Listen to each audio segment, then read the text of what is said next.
Olá a todos, aqui quem fala é Caleb Elias de Carvalho Barbosa e você está no canal Reforma e Teologia.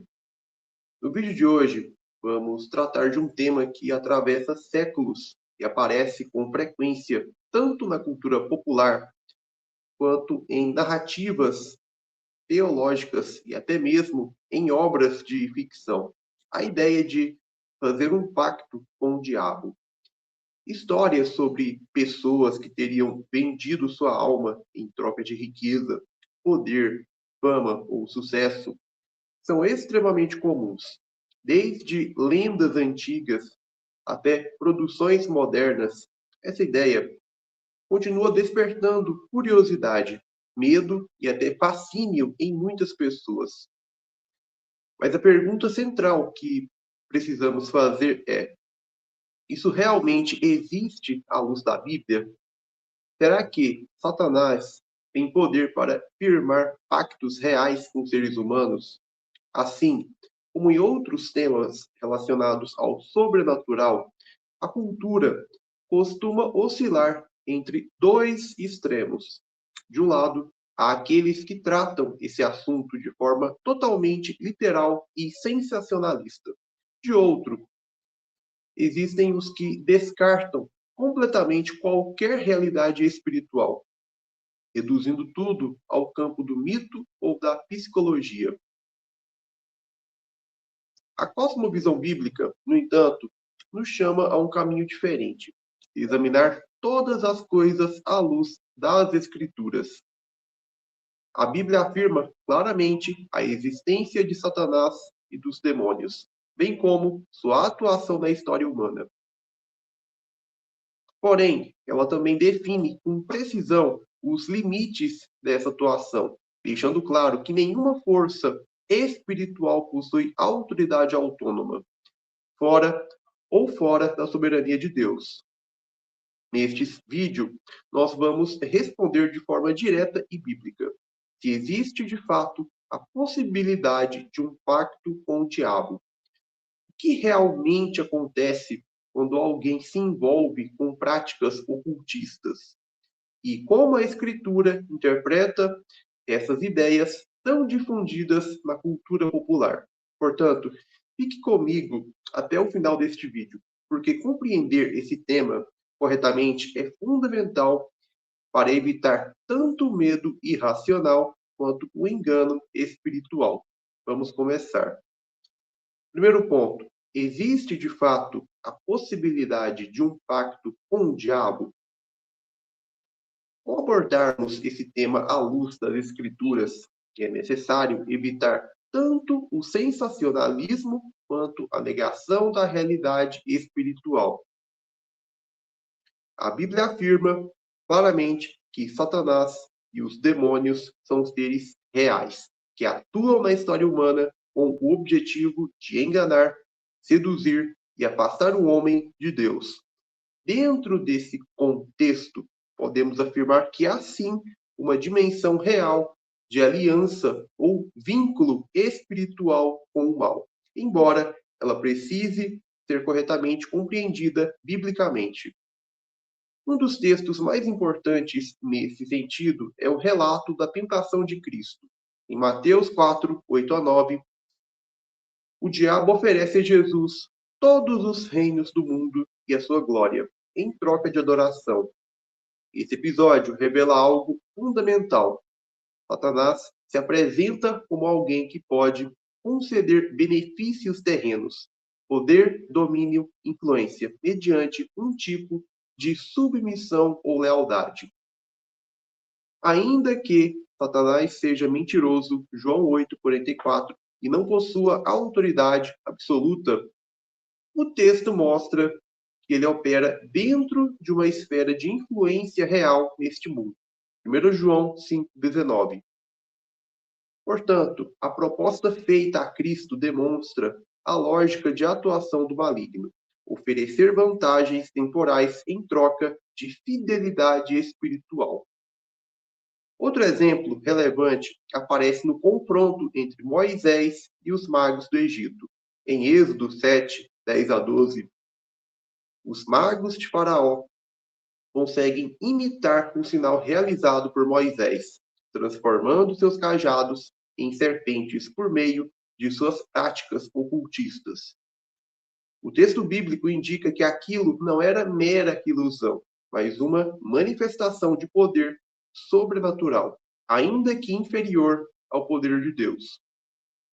Esse episódio sugere que há uma dimensão real de operação espiritual maligna associada a práticas ocultas, o que implica algum tipo de vínculo entre aqueles homens e forças espirituais demoníacas.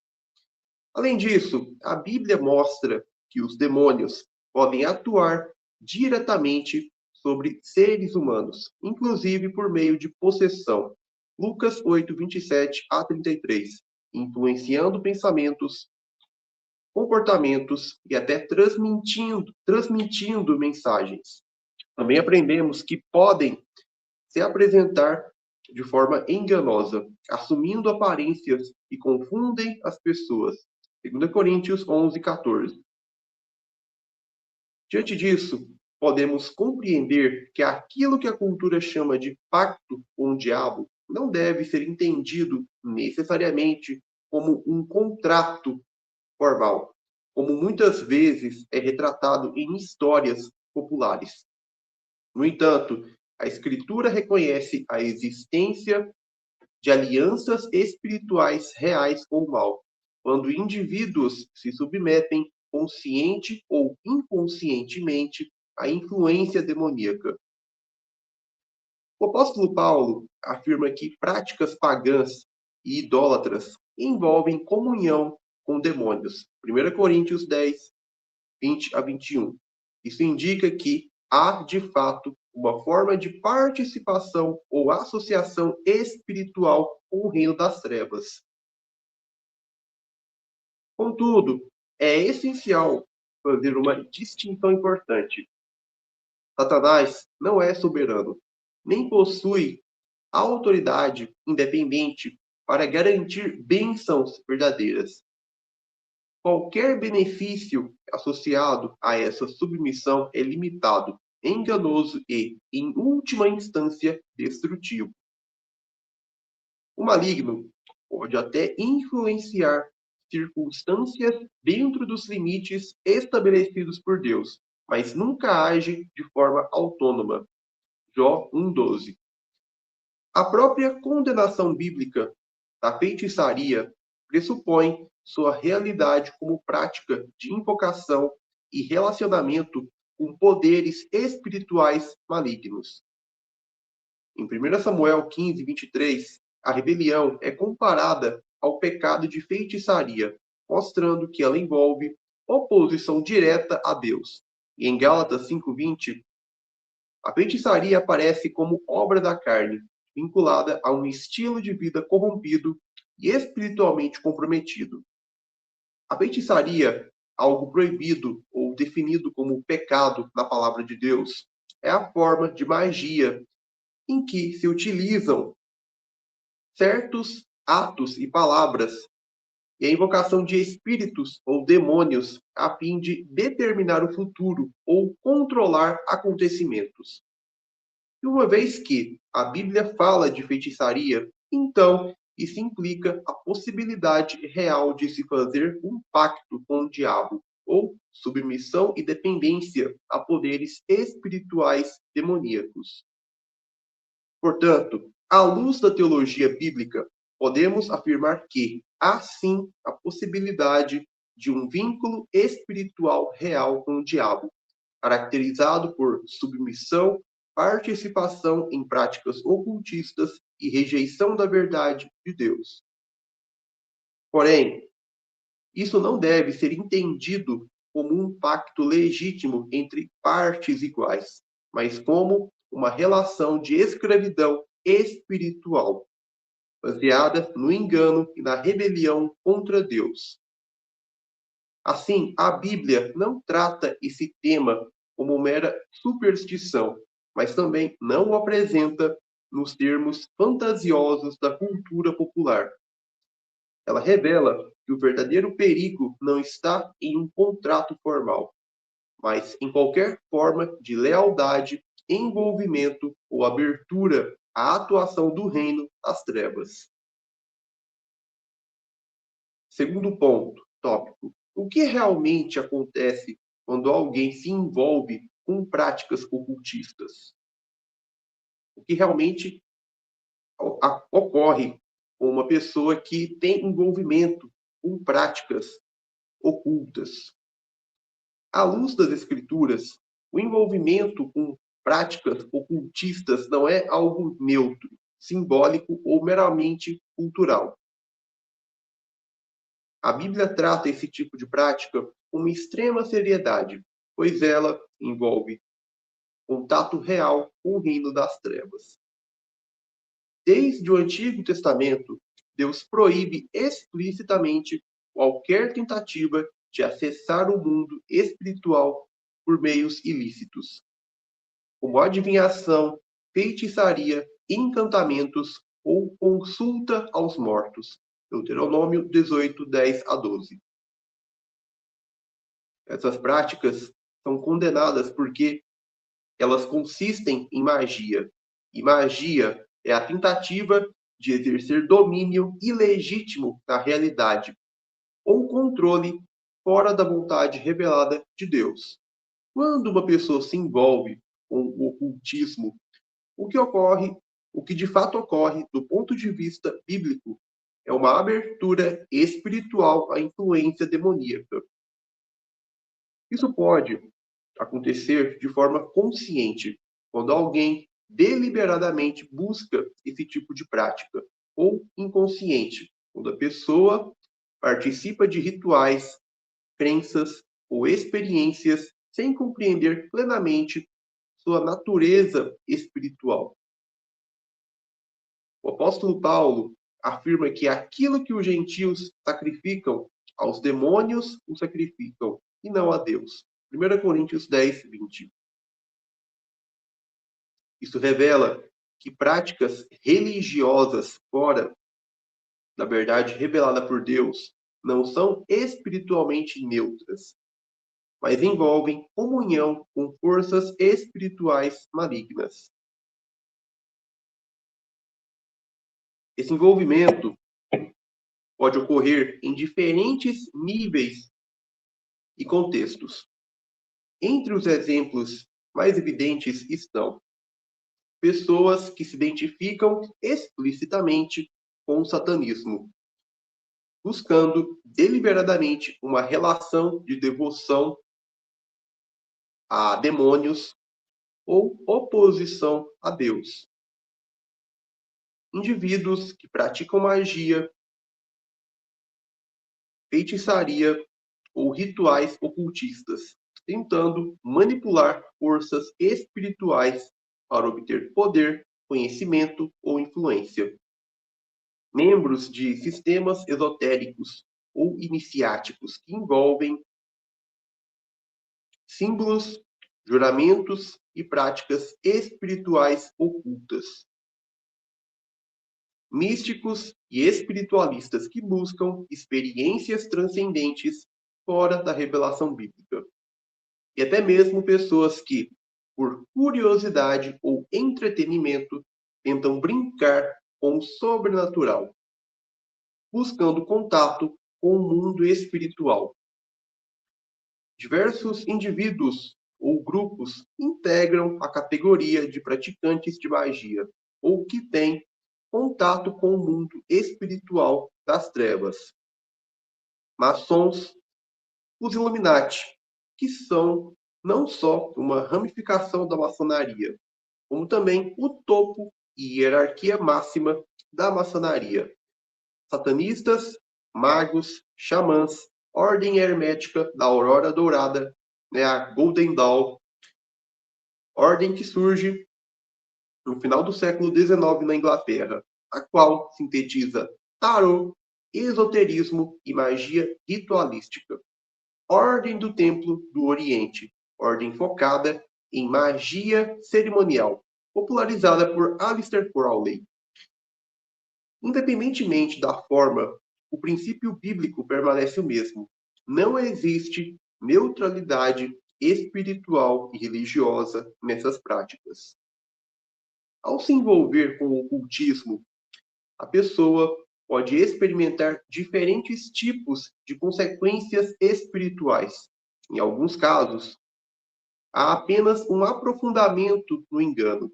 A pessoa passa a acreditar em mentiras espirituais, distorcendo sua compreensão da realidade. Em outros casos, pode haver opressão espiritual mais intensa, com manifestações de medo, perturbação ou confusão.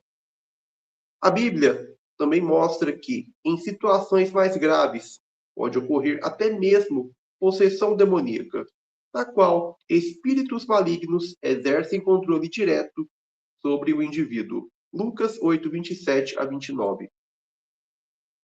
Embora isso não aconteça em todos os casos, o texto bíblico deixa claro que esse tipo de domínio é uma realidade possível.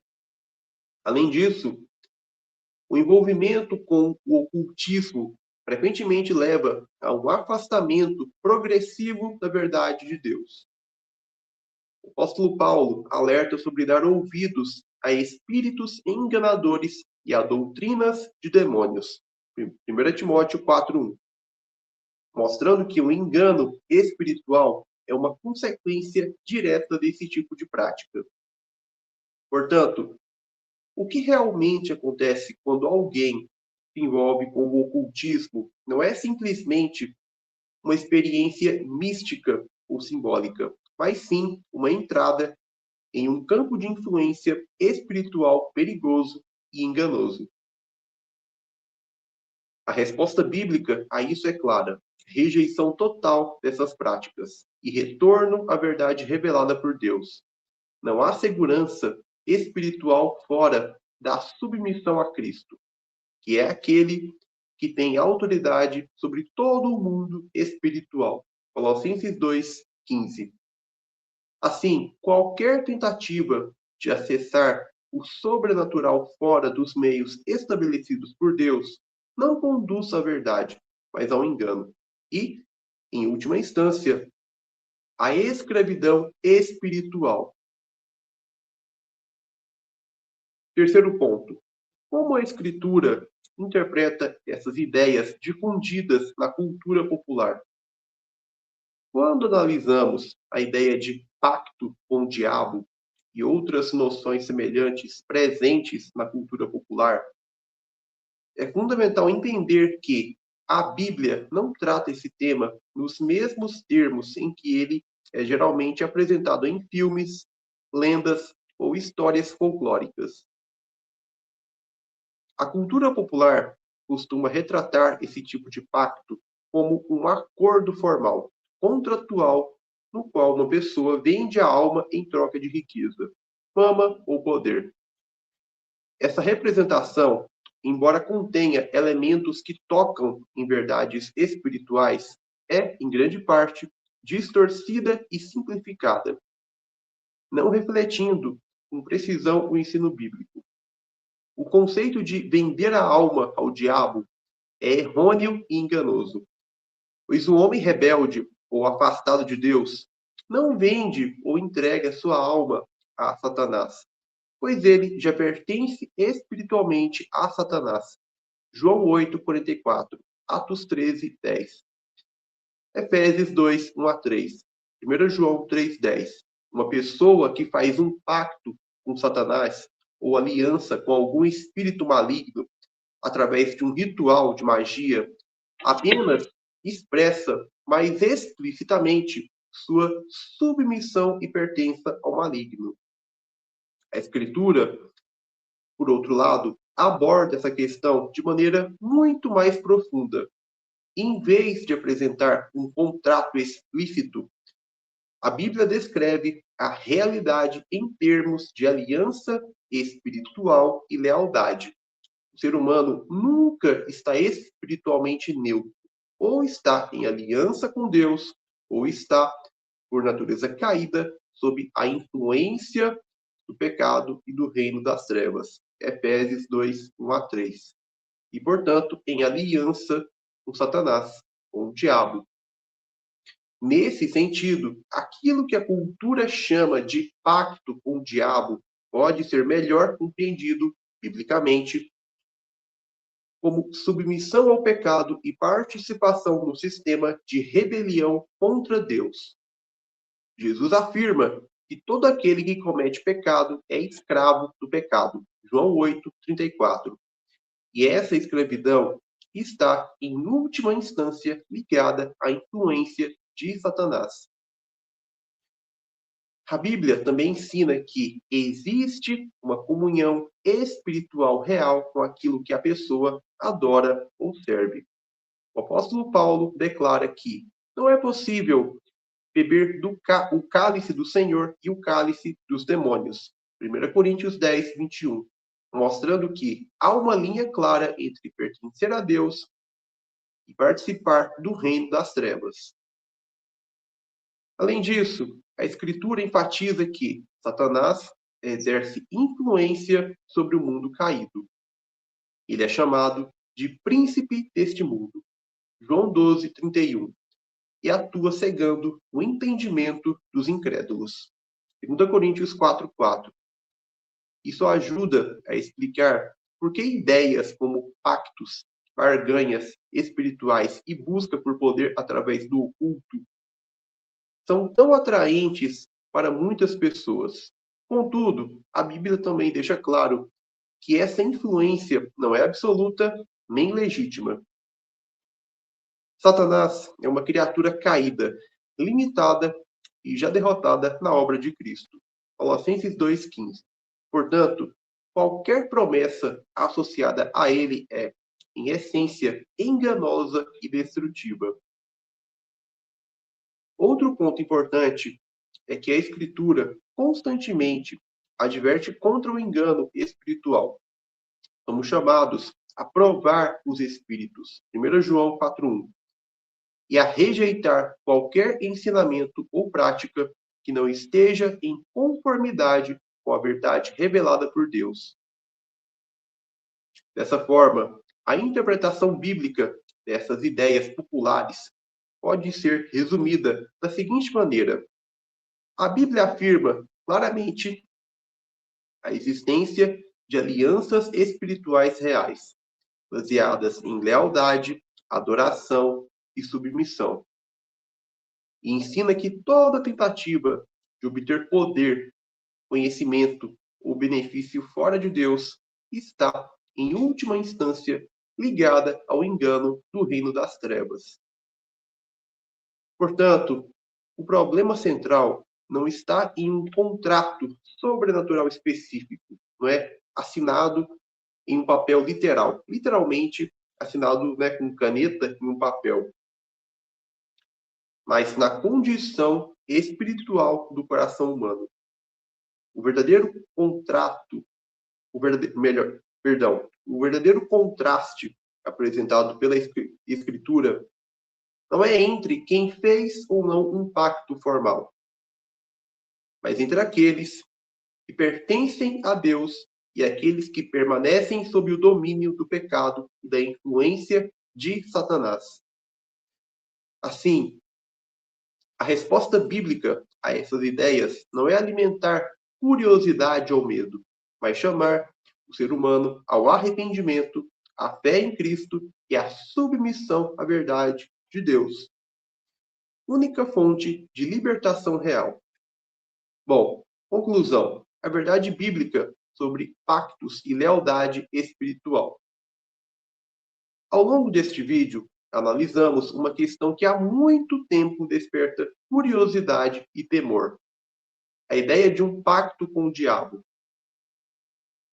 Vimos que, embora a cultura popular frequentemente apresente esse tema de forma fantasiosa e simplificada, a Bíblia trata essa realidade de maneira muito mais profunda e séria.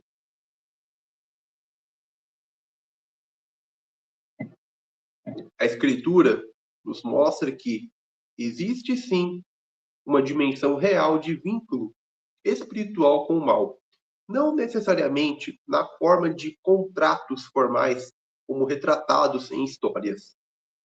mas como submissão, lealdade e participação no reino das trevas. Desde a tentação de Cristo até as advertências apostólicas, fica claro que Satanás busca oferecer vantagens temporais em troca de fidelidade espiritual, ainda que tudo isso esteja sob os limites da soberania de Deus. Também vimos que o envolvimento com práticas ocultistas não é algo neutro.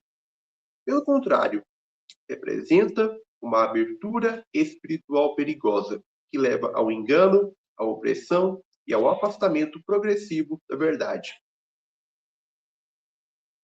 A Bíblia é categórica ao proibir esse tipo de prática, justamente porque ela consiste na usurpação da prerrogativa de Deus em determinar e controlar a realidade, envolve comunhão com forças espirituais malignas. Além disso, compreendemos que a Escritura não valida as narrativas populares em seus detalhes fantasiosos, mas confirma o princípio central por trás delas. Não existe neutralidade espiritual. Todo ser humano está, em última instância, sob uma de duas realidades, ou em aliança com Deus, ou sob o domínio do pecado e da influência do maligno. Contudo, a mensagem bíblica apresenta esperança. O Evangelho proclama que Cristo venceu definitivamente o reino das trevas e que, por meio dele, a libertação real de qualquer forma de escravidão espiritual. Portanto, a resposta correta diante desse tema não é o medo, nem o fascínio pelo oculto, mas o arrependimento, a fé e a submissão total a Cristo. Nele encontramos não apenas proteção, mas também verdadeira liberdade. Se este conteúdo ajudou você a compreender melhor esse assunto à luz da palavra de Deus, compartilhe este vídeo e continue acompanhando os conteúdos aqui do canal Reforma e Teologia. Bem, é isso. Curta, comente e compartilhe este vídeo com outras pessoas. Bom, um forte abraço, Deus abençoe e até o próximo vídeo.